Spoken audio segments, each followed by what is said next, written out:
The Camellias. What if the person you loved was never the person you watched? A modern retelling of Alexandre Dumas' Fils, The Lady of the Camellias. Chapter 1. The Feed. He knew her face before he knew her name, which is to say he knew her the way everyone knew her, in fragments backlit arranged. The first time Armand saw Marguerite Gauthier, she was pouring cold water over her own hands in a kitchen that was too clean to be a real kitchen, and she was laughing at something off camera, and the laugh landed at exactly the moment the light through the window turned from white to gold. He would learn much later that the light had been placed there on purpose, a panel, a diffuser, a person whose entire job was to make afternoons look like that. But he did not know it then. Then it simply seemed to him that the world had briefly cooperated with a beautiful person, the way the world sometimes does for the people it has already decided to love. The video was 38 seconds long. He watched it 4 times. That was the thing no one confessed about the feed. You never watched anything once. The format was built on repetition, on the little bar that filled and emptied and filled again. And by the third loop the laugh was no longer surprising. It was expected. It was hers. It belonged to you a little, this small gift she gave and gave and gave. He watched it a 4th time, and then he did the thing that changed everything, which was nothing at all. He tapped the small heart, and he followed, and he set the phone face down on his chest and lay in the dark of his apartment feeling, absurdly, less alone. He was 26. He worked in the part of an insurance company that no one could describe to their parents. He had a degree in a subject he no longer mentioned, and a lease he could barely afford, and a habit, common to his entire generation, of falling asleep inside other people's lives because his own, at that hour, was too quiet to bear. Her name, said aloud in her own videos, was Marguerite. She never used a surname on camera, though the internet had long since found it, and her thing, her brand, the visual signature that made a clip hers before you saw her face, was white. White camellias, specifically. They appeared in the corner of nearly every frame. A single bloom in a glass by the sink, a print on a scarf, a pin on a coat, a wall of them behind her at the events she was flown to. She had explained the flower once in an early video back when she still explained things. Camellias don't drop their petals one by one the way other flowers do, she'd said, tilting one toward the lens. They fall all at once, the whole bloom, while it's still perfect. I always thought that was the classy way to go. She'd smiled. 11 million people had watched her say it. Armand had watched her say it 40 or 50 times over the following months, though he would not have admitted to the number. Here is what he believed in that first winter of watching, and here is what mattered, because a man's beliefs about a woman he has never met are a kind of architecture, and everything he later built, he built on this foundation without ever inspecting it. He believed she was kind, not performed kind, not brand kind, actually kind, the rare real thing shining through the artifice. He had evidence. There was the video where she'd stopped mid-sentence to cry, quietly, about a follower who had messaged her before going into surgery. There was the way she talked to older women in the comments, patient, unhurried. There was a softness around her eyes, he thought, that you could not fake, that the algorithm could not manufacture, that was hers and hers alone, and that spoke. He was certain of this, directly to him. As if across the millions she had somehow known that one particular tired man would be lying in the dark receiving it. He believed she was lonely. This was the belief he cherished most, though he'd have been ashamed to name it. In the late clips, the ones filmed at 1 and 2 in the morning, there was a flatness to her that he read as loneliness. And loneliness in a beautiful, adored woman was the most romantic substance he could imagine, because it meant the adoration was not enough. It meant there was a gap in her that all those millions could not fill. And a gap is a door. And a door is an invitation. And an invitation is meant for someone. He believed, without ever putting it in these words, that he was the someone. He was not a fool. That is the part he would return to afterward, turning it over. He was not stupid, and he knew he was not the only one. He knew statistically that hundreds of thousands of men and women were lying in hundreds of thousands of dark rooms constructing the identical private cathedral around the identical 38 seconds. He knew this, and it did not touch him at all. Because knowing a thing in the abstract that everyone loves her, and feeling a thing in the body that I love her, specifically, correctly, in a way the others don't. These live in different rooms of a person, and the wall between them is thick, and the feeling never once knocked to check whether the knowing was home. By spring he had watched, he estimated, most of what she had ever posted. 6 years of a person, compressed and sequenced and consumed. He knew the apartment she'd started in and the apartment she was in now. He knew the sponsors she'd taken and the one she'd publicly refused, which had made him proud, actually proud, as though her integrity reflected somehow on him.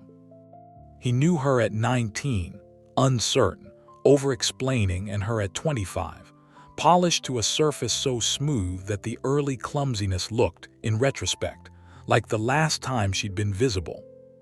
He would have told you he knew her. What he knew was the edit.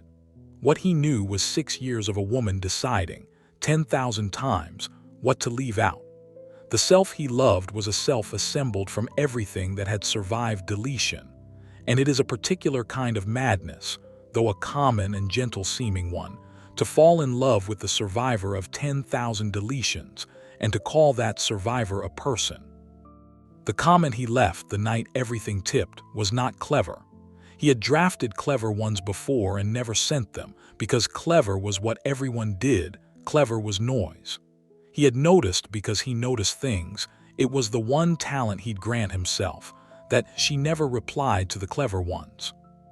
So beneath a video posted at 1:40 in the morning, a video in which she said almost nothing and simply sat, tired, the camellia wilting slightly in its glass because even she sometimes let a flower go a day too long, he wrote, "You don't have to be on tonight, it's late, you can just be a person." He put the phone down. He did not expect anything.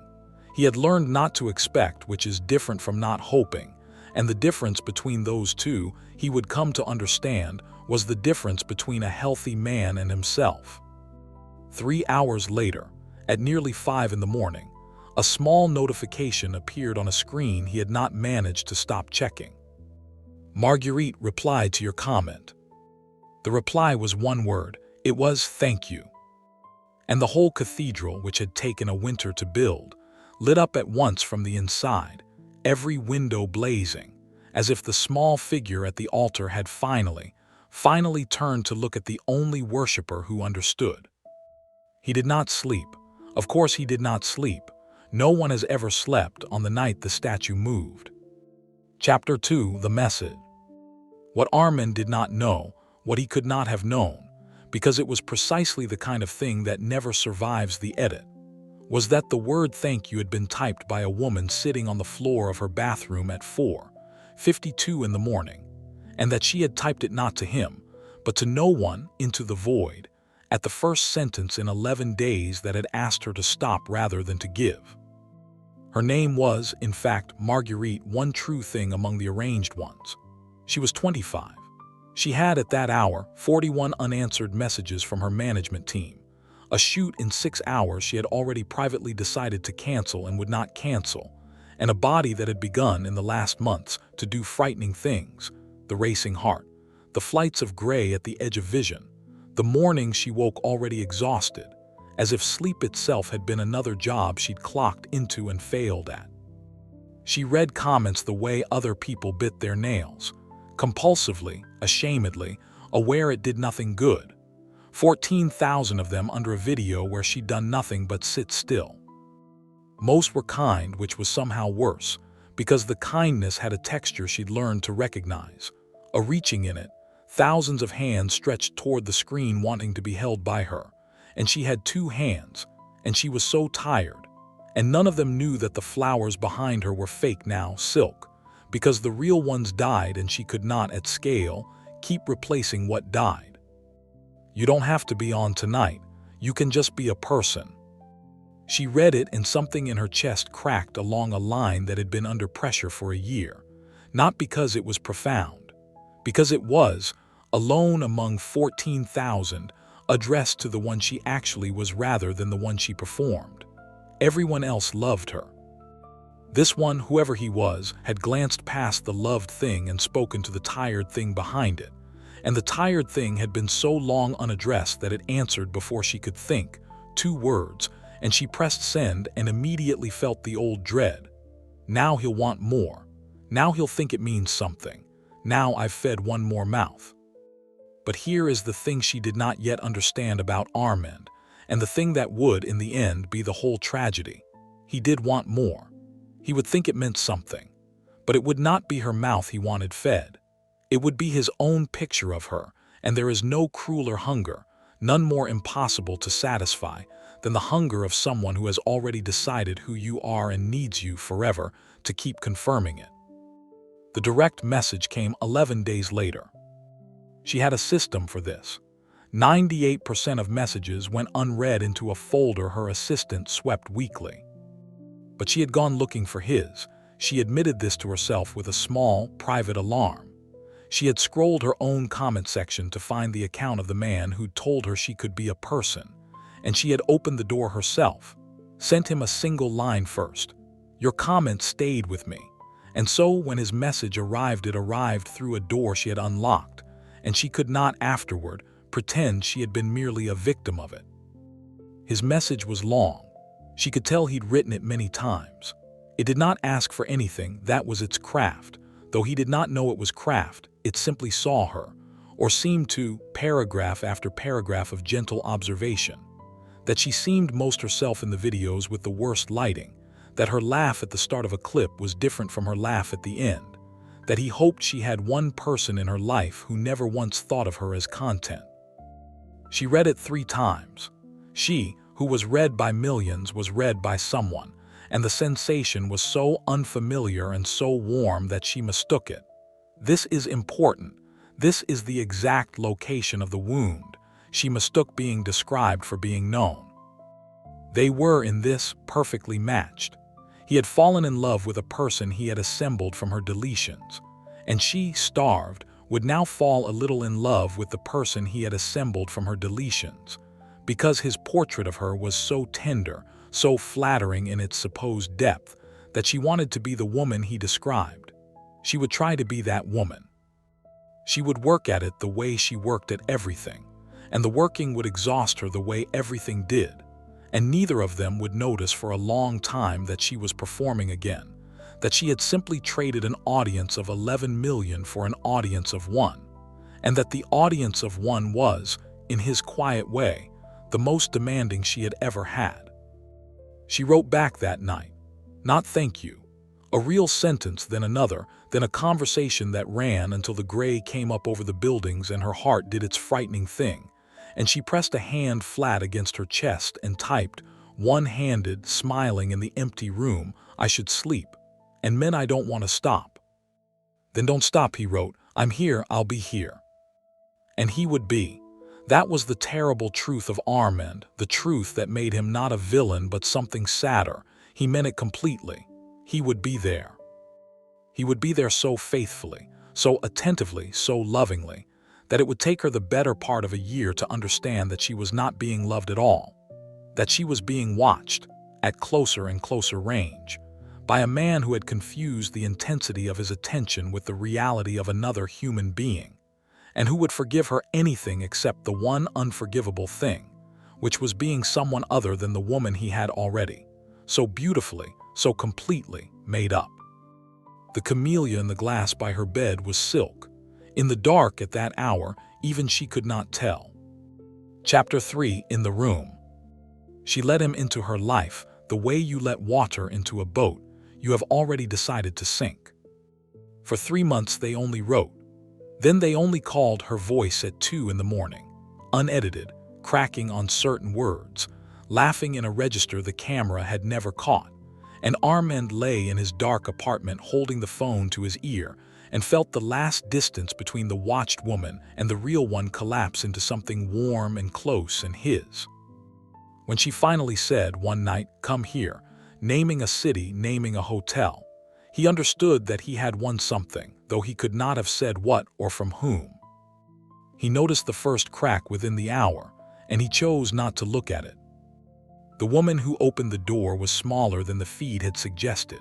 This was not a disappointment. He told himself firmly that it was not a disappointment, but it registered, a small administrative note filed somewhere below thought, smaller. Her skin, without the light that was a person's whole job, was the skin of a tired 25-year-old. There was a spot on her jaw she had not covered. Her apartment, when he was finally inside the apartment he had watched for a year and a half, was smaller too, and cluttered in a way the frames had cropped out a drying rack of laundry, a wall of shipping boxes from sponsors she hadn't opened, and on every surface, the camellias, dozens of them, all of them silk, all of them faintly dusty, a graveyard of the flower that was supposed to be her soul. "They're fake," she said, watching his face. She said it lightly, but she was watching. "I know," he lied. He had not known. He had built an entire winter on the belief that she was the kind of woman who kept fresh flowers. He would remember later that she had smiled when he lied, a small, tired, knowing smile, and that he had read the smile as intimacy when it was, in fact, the first of 100 small tests she would set him, tests whose true question was always the same. Can you love the room and not the frame? Can you love the dust? And that he had failed the very first one, gently, invisibly, by pretending there was no dust at all. The days that followed were, he would insist for the rest of his life, the happiest of it, and this was true. And it does not contradict the fact that he spent them slowly, lovingly, and without the faintest awareness correcting her. It came out as care. That was the genius of it, the thing that made it impossible for either of them to name. When she ate standing over the sink at odd hours because her body had never learned meals, he said, gently, "You should sit down, you should take care of yourself," and meant it. And it was also underneath, "The woman I love takes care of herself." When she was short with a delivery driver, snapping in a way the feed would never have shown, he went quiet, and she felt the quiet, and she apologized to the driver a second time for Armand's benefit and hated herself for it. Because the woman he loved was patient with strangers. Everyone knew that.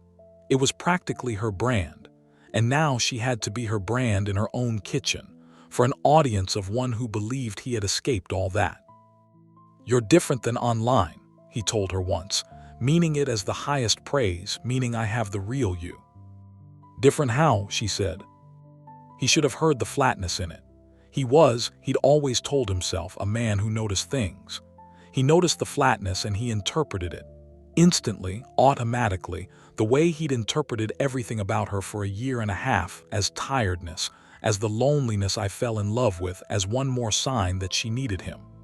He did not consider the other reading, the true one, which was that she was bracing.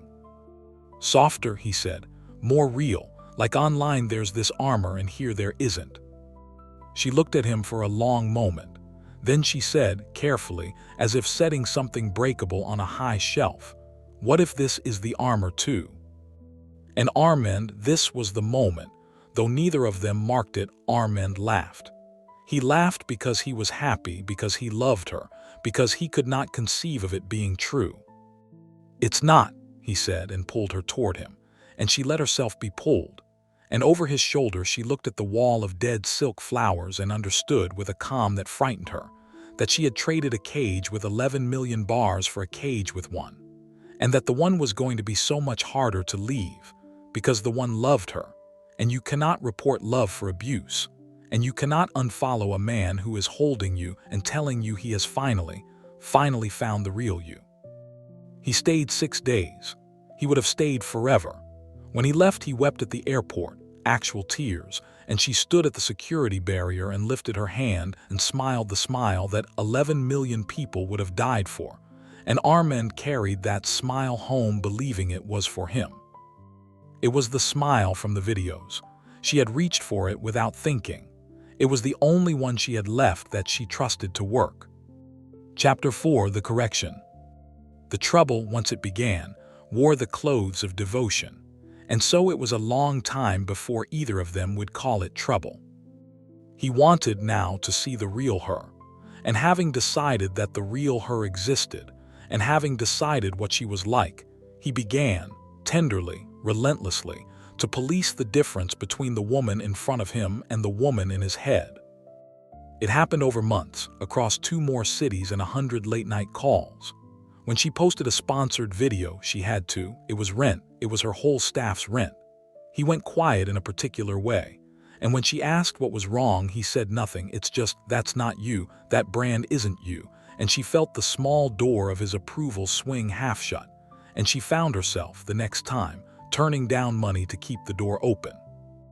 When she was flat and gray and could not be charming, could not be anything, he grew worried, genuinely, movingly worried, and the worry was its own demand. Because now, on top of being exhausted, she had to manage his fear that her exhaustion meant she was slipping away from him. And she learned to perform okayness for him exactly as she had performed radiance for the feed, and the performing took the last of what she had. "I feel like I'm losing you," he said once on a call, and there was real pain in it. "You're not losing me. You're different lately, quieter, colder. You're not," he searched and landed fatally on the word, "you're not yourself." There it was, the whole thing in one word, yourself. As if there were a self she had wandered away from, a correct Marguerite, and his love took the form of standing at the edge of that correct self and calling her back to it whenever she strayed. She wanted to scream that this was exactly what the 11 million did. This was the entire disease, that every single person who had ever loved her had loved a fixed image and experienced her actual living changing self as a betrayal of it, that to be adored was to be forbidden from moving. She wanted to say, "You told me you were different. You told me you'd escaped all that. You're the worst of them because you don't even know you're doing it, and I can't even get angry because you're crying." What she said was, "I'm just tired, Armand." "I know," he said, softening instantly, flooding with tenderness. "There she is, the tired one I love, the one who needs me. I know, I'm here, let me take care of you." And she understood then fully in her body the shape of the trap. His cruelty and his kindness were the same gesture. When she performed for him, he glowed with the joy of possessing the real her. When she stopped performing, he glowed with the joy of rescuing the tired her. There was no version of her that fell outside his story. Every single thing she did, he had a slot for. Radiant, that's my Marguerite. Exhausted, that's my Marguerite, and she needs me. Angry, the one time she was truly, flatly angry, and told him the flowers being fake was none of his business, that her eating standing up was none of his business, that she was a person and not a project. He had gone very still and then very gentle and said, "You don't have to push me away. I'm not going anywhere," and reframed her fury before her eyes into a wounded animal lashing out that only proved how badly she needed the steady love he offered. She could not get out. That was the discovery of that winter. There was no move on the board that he did not already read as confirmation. To be truly seen by Armand, she came to understand, was to be seen the way a devout man sees God, every event, joy or catastrophe, folded seamlessly back into the faith never once endangered by the facts. The camellias in her apartment went uncleaned, dust on silk. She stopped replacing even the fakes. Her body worsened. The doctor used careful words: cardiac strain, severe fatigue, you cannot continue like this, and prescribed the one thing she could not afford, which was to stop, to go dark, to be no one for a while. She told Armand only a soft version of it because she had learned that the true version would frighten him and his fear would become one more thing she had to hold. He responded, of course, with love. He offered to come. He offered to move to her city. He offered, in the extremity of his devotion, to save her from all of it, to take her away from the feed, the sponsors, the 11 million, to a quiet life where she could finally be herself. And she lay on the bathroom floor at 4:52 in the morning, where it had all started, holding the phone with his beautiful message glowing on it, his offer of rescue, and she understood the last piece, the piece that broke her. There was nowhere he could take her. The quiet life he imagined, just the two of them, no audience that was not freedom. That was simply the smallest possible audience. One man, watching her the most closely of all, needing her every hour to be the woman he'd made up. And there would be no cameras there to hide behind, no lighting to blame, no brand to point to. In the quiet life, alone with Armand's love, she would have to be herself, his self, the correct one, the one that did not exist 24 hours a day, with no folder to sweep the unbearable messages into and no way ever to log off. She typed, "I don't think you love me." She deleted it. She typed, "I think you love the videos and I'm just the machine that makes them." She deleted it. She typed, finally, the only thing that was both true and survivable. The thing you say when you have understood that the person will not hear you, and that the not hearing is the whole tragedy and is not even his fault. "I'm so tired. I think I need to disappear for a while." 3 dots. His reply came fast, warm, certain, closing the last door without ever knowing there had been a door. "Then disappear with me. Let me be the one who finally sees you." She turned the phone face down on the cold tile. Somewhere in the dark apartment, on every dusty surface, the flowers that were supposed to fall all at once, perfect, the classy way to go, the flowers that were not even real, did not fall at all. They just went on gathering dust, holding their shape, performing bloom, long after anything living in them had gone. Chapter 5. Dark. She went dark on a Tuesday. There was no farewell post. That was the thing the 11 million could not forgive. A person is permitted to leave, but she must first perform her leaving, must give the audience the ritual of goodbye so that the audience may grieve on schedule and move on. Marguerite gave them nothing.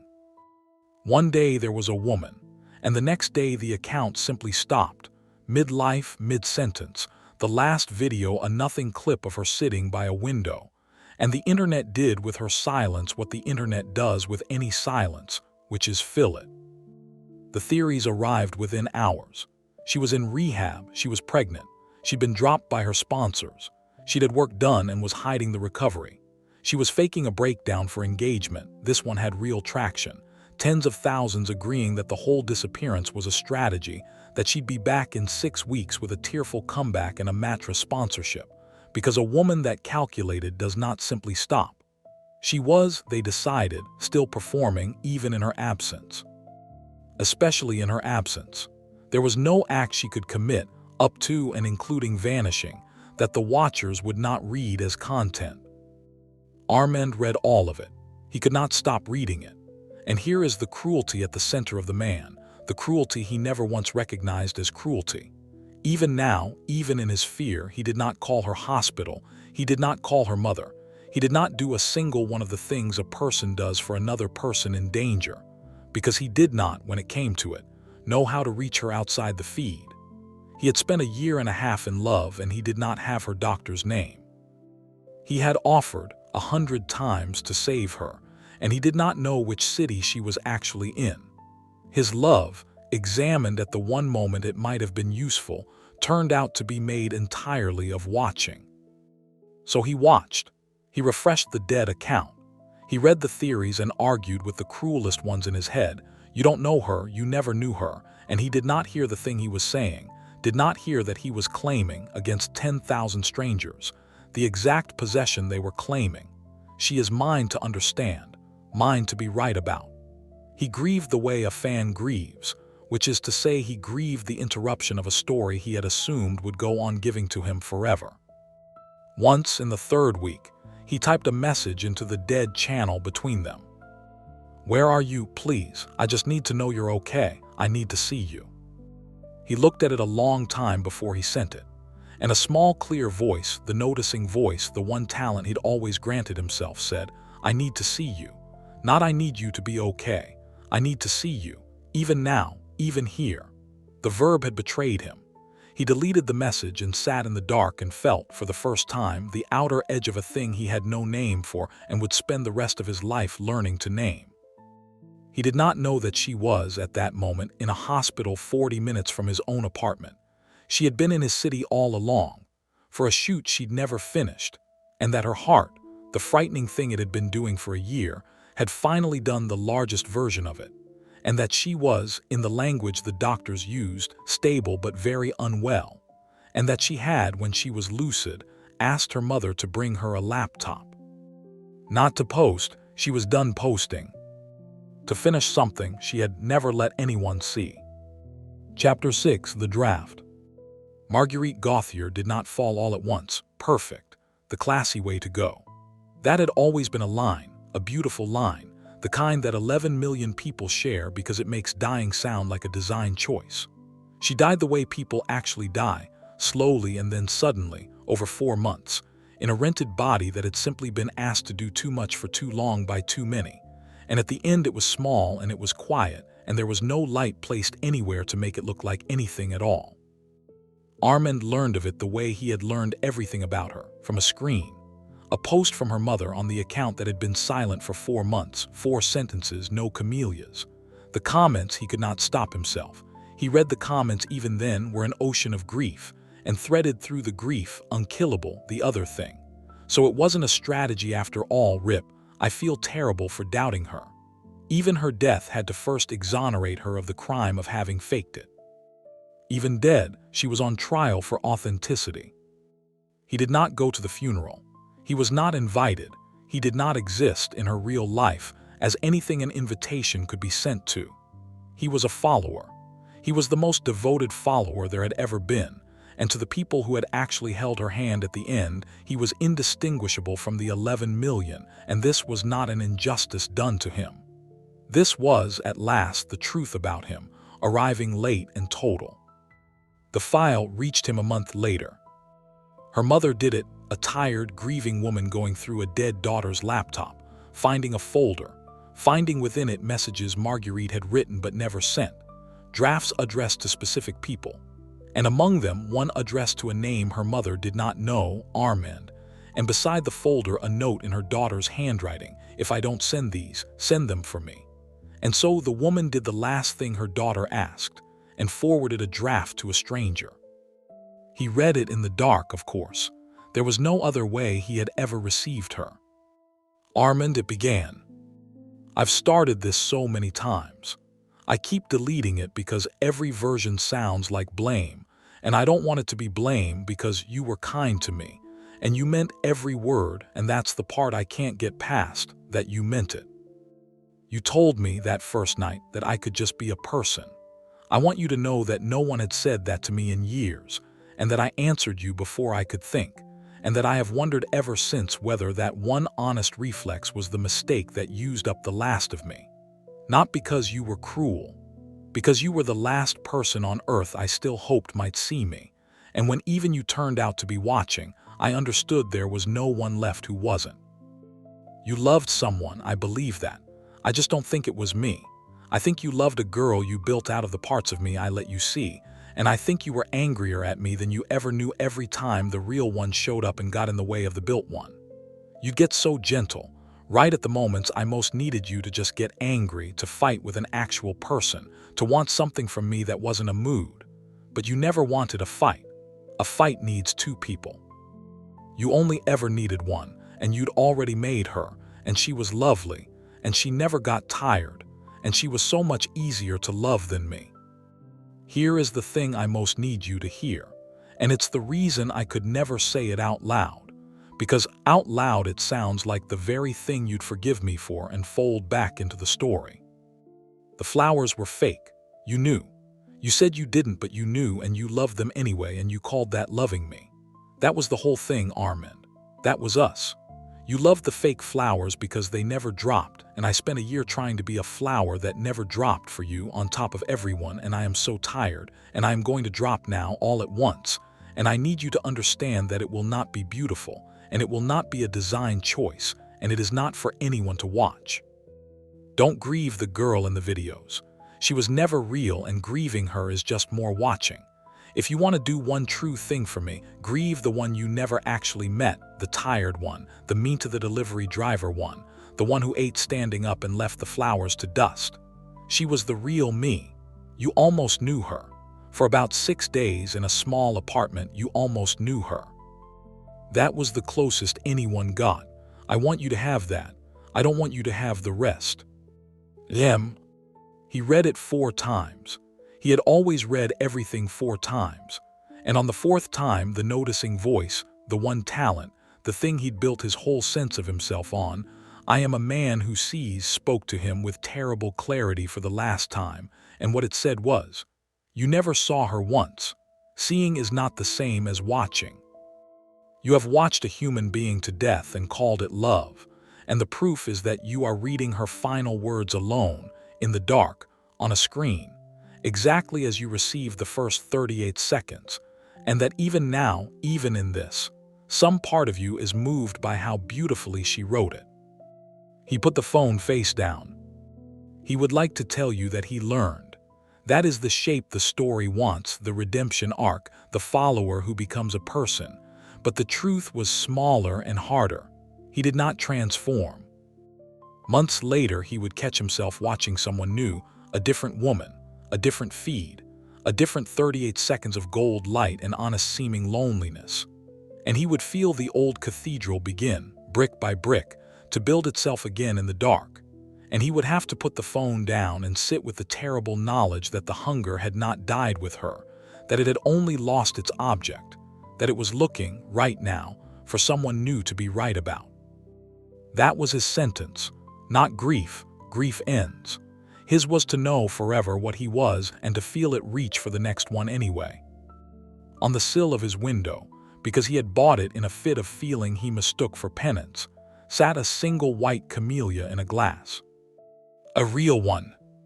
He had read that they fall all at once perfect, while still in bloom, the classy way to go. He watched it for 3 weeks, waiting for the beautiful fall, the clean confirmation, the moment that would mean something. It did not oblige him. It browned at the edges first. It curled. It dropped one ugly petal, then sat lopsided and dying for days, taking its slow, undignified time, refusing to the very end to become the image he needed it to be. Until one gray morning he came in and it had simply, unwatched in the night, when no one was looking at it at all. Let go. The end.